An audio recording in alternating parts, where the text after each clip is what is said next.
Hey up everyone, welcome back to the Rugby League History channel. Today on the channel I'm going to be doing my preview and prediction for Game 1 of the 2024 State of Origin series.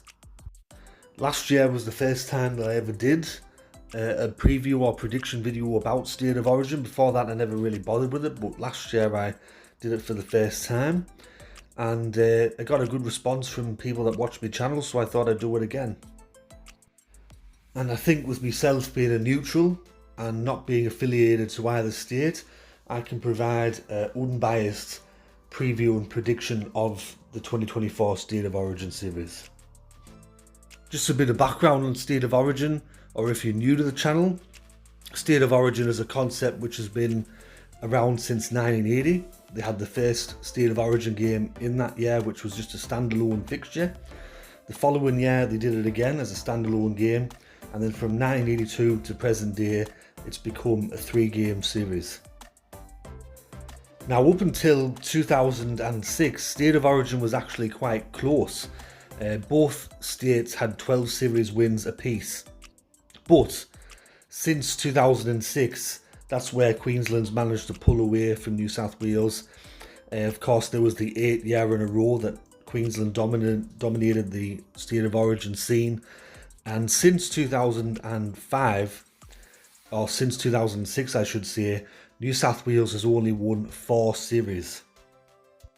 And I don't think it matters what sport you play or anything like that, for the fact that New South Wales has only won 4 series since 2006 is a really bad record, and the current stats show that Queensland have won 24 series as opposed to New South Wales 16. Queensland go into this series having won the last 2, and from last year pretty much I said that if New South Wales didn't win that first game in Adelaide, it was pretty much series over, as the next game were in Brisbane. And the pressure's really on New South Wales to win the series this year. They don't want to go 3 series losses in a row against Queensland. They've got a new head coach in Michael Maguire who brings a lot of experience. He's been there and done it at club level. We'll just have to wait and see how he goes at State of Origin level, but he's made a lot of changes and he's made a lot of hard calls in the lead up to this series. And we'll take a look at the New South Wales team to start off with. This is an old team list because, as we all know, Dylan Edwards has been ruled out now through injury, so James Tedesco is coming back in after being told that, sorry, we're going in a new direction. And he's named 5 debutants, and there's a lot of new faces in this New South Wales side, but what I really like about this team is it's well balanced. You've got a good backline there, and you've also got players that have been picked on form. So there's 5 debutants in total, plus a couple of the stalwarts that have been there for a couple of years: Crichton, Toto, Luai. It'll be really interesting to see how the halves pairing of Luai and Hines goes together. Jake Travojevic is the new captain of New South Wales, and the forward pack looks good as well, and off the bench you've got people like Mr. Reliable, Isaiah Yeo.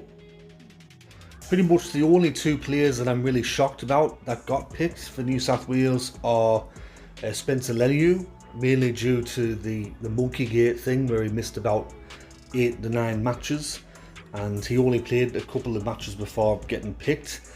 And also Hudson Young, I'm surprised that he got picked again after last year. He was kind of found out a bit in the Origin arena, but obviously Michael Maguire's got some faith in him, so he's been picked. As for the Queensland side, with them, there's a lot of faces that were there from last year's series. Of course, there's a few injuries as well, like what's happened in New South Wales. Both sides have been victim of that curse, where they've had a lot of injuries and stuff going into this series.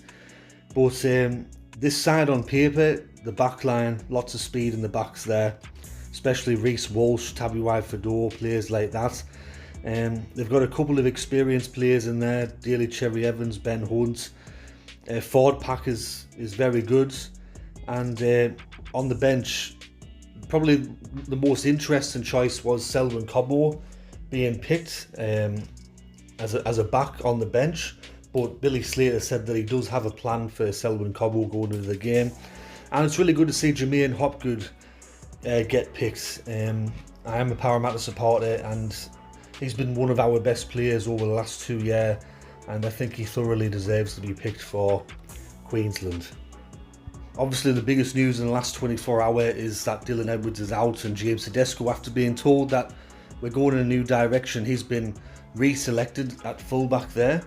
Of course, he won't be the captain, but he's been nothing but professional about the whole thing. And if you were going to have an injury to your fullback, who else better than James Tedesco to come in? So I don't think New South Wales are losing a great deal in that regard. I mean, Dylan Edwards has been probably the best fullback for the last 2 or 3 years in the competition.